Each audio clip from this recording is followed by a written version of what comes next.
Invisible Man by H.G. Wells. Chapter 15. The Man Who Was Running. In the early evening time, Dr. Kemp was sitting in his study in the Belvedere on the hill overlooking Burdock.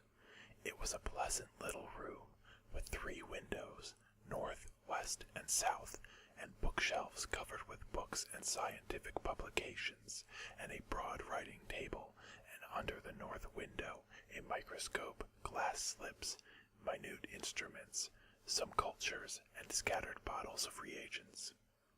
Dr. Kemp's solar lamp was lit, albeit the sky was still bright with the sunset light, and his blinds were up because there was no offense of peering outsiders to require them pulled down.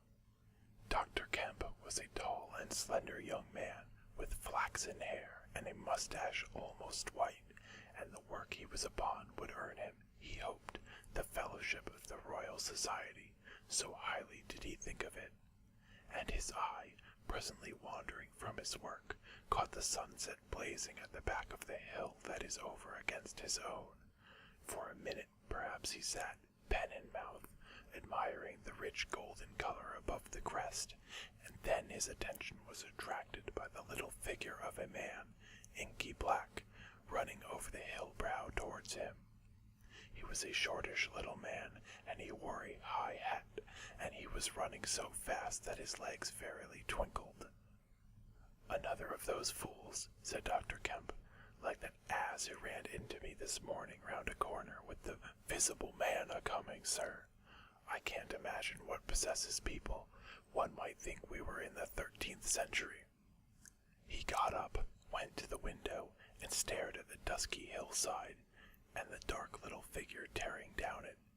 "He seems in a confounded hurry," said Dr. Kemp, "but he doesn't seem to be getting on. If his pockets were full of lead, he couldn't run heavier." "Spurted, sir," said Dr. Kemp. In another moment the higher of the villas that had clambered up the hill from Burdock had occulted the running figure. He was visible again for a moment, and again, and then again, 3 times between the 3 detached houses that came next, and then the terrace hid him. "Asses," said Dr. Kemp, swinging round on his heel and walking back to his writing table.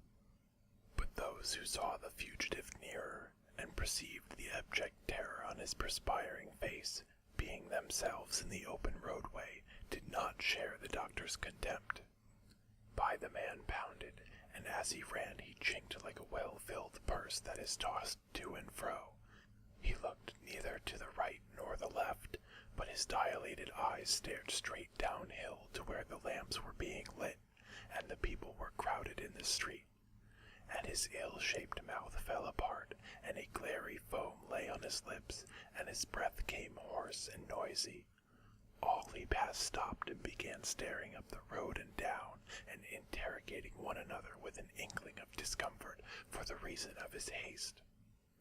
And then presently, far up the hill, a dog playing in the road yelped and ran under a gate, and as they still wondered something, a wind, a pad, pad, pad, a sound like panting breathing rushed by. People screamed, people sprang off the pavement. It passed in shouts, it passed by instinct down the hill. They were shouting in the street before Marvel was halfway there. They were bolting into houses and slamming the doors behind them with the news. He heard it and made one last desperate spurt. Fear came striding by, rushed ahead of him, and in a moment had seized the town. "The Invisible Man is coming! The Invisible Man!"